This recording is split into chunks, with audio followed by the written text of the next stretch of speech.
तो इनके मुंह पर राजनीतिक रूप से एक कड़ा तमाचा पड़ा है। झूठ बोलना, अफवाह फैलाना, ये सब इनकी नीयत में शामिल हो चुका है। और उसके बाद से लगातार पंचायती राज विभाग भारतीय जनता पार्टी के पास ही रहा है बिहार में, लेकिन इन लोगों की तरफ से उनमें कोई काम नहीं किया गया। मैंने नाम भी मेंशन कर दिया है कि कब के रूप में थे। जैसे ही विपक्ष में गए हैं तो अपनी भाषा इन लोगों ने बदल ली है, अपने दोहरे चरित्र को उजागर किया है। बिहार में जो निकाय चुनाव होने थे उसको लेकर किस कदर इन लोगों ने झूठ और अफवाह को फैलाया।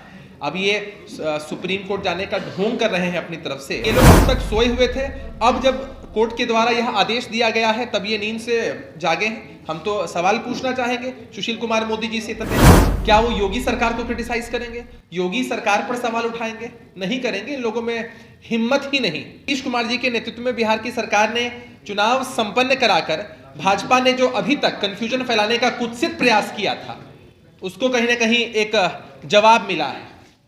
जिस तरह से ये लोग लगातार कंफ्यूजन फैला रहे थे चुनाव को लेकर के, आपने भाजपा के वरिष्ठ नेताओं के बयानों को, ट्वीट को देखा होगा कि ये लोग तब से कंफ्यूजन फैला रहे थे कि चुनाव नहीं होंगे, जो भी प्रत्याशी हैं वो फिजूल में अपना पैसा खर्च ना करें।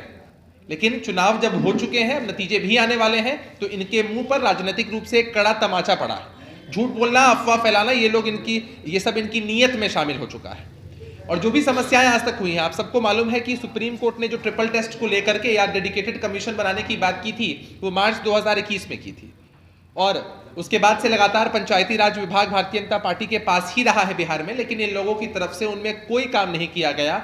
मैंने नाम भी मेंशन कर दिया है कि कब से कब तक कौन मंत्री भारतीय जनता पार्टी की तरफ से रहे हैं जो काम को लेकर हमेशा विमुख ही रहे, और किस तरह से ये सारी चीजें प्रायोजित की गई हैं भाजपा की तरफ से, वो आप इस बात से समझ सकते हैं कि अगस्त सितंबर 2021 में पंचायती राज के चुनाव हुए थे, जबकि डेडिकेटेड कमीशन का जो मामला था वो 4 मार्च 2021 को ही आया था। लेकिन भारतीय जनता पार्टी के नेता सभी चुप थे उस वक्त इनके मुंह से आवाज नहीं निकलती थी, क्योंकि ये लोग कहीं ना कहीं हमारे सहयोगी के रूप में थे। जैसे ही विपक्ष में गए हैं तो अपनी भाषा इन लोगों ने बदल ली है, अपने दोहरे चरित्र को उजागर किया है।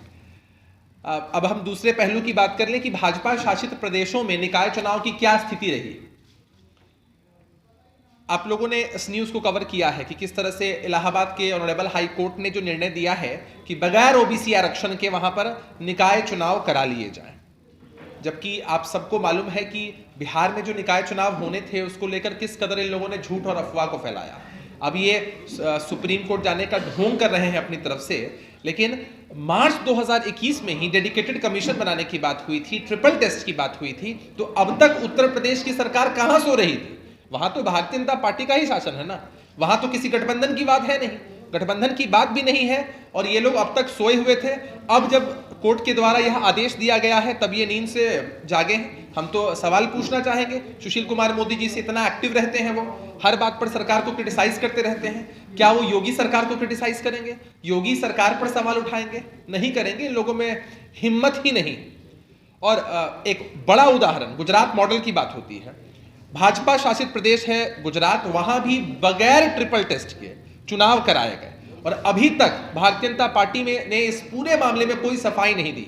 आपको जानकर ताज्जुब होगा कि जुलाई 2022, जी हां, जुलाई 2022, अभी से 6 महीने पहले डेडिकेटेड कमीशन वहां बना। एक तो चुनाव आपने बिना डेडिकेटेड कमीशन की रिपोर्ट के कराया, और दूसरा कि 6 महीने पहले डेडिकेटेड कमीशन वहां बनता है झावेरी कमीशन के नाम से, और गुजरात के गांधीनगर में आप नगर निगम चुनाव अक्टूबर 2021 में ही करवा लेते हैं, जबकि सुप्रीम कोर्ट का फैसला कब का है। मैं आग्रह करूंगा आप लोगों से सुनने के लिए कि ये पॉइंट बहुत वाइटल है। ये पॉइंट इसलिए वाइटल है क्योंकि सुप्रीम कोर्ट का फैसला मार्च 2021 में आया, और आप गांधीनगर में चुनाव कराते हैं अक्टूबर 2021 में, बिना डेडिकेटेड कमीशन के, बिना ट्रिपल टेस्ट के। तब कहां है भारतीय जनता पार्टी के नेता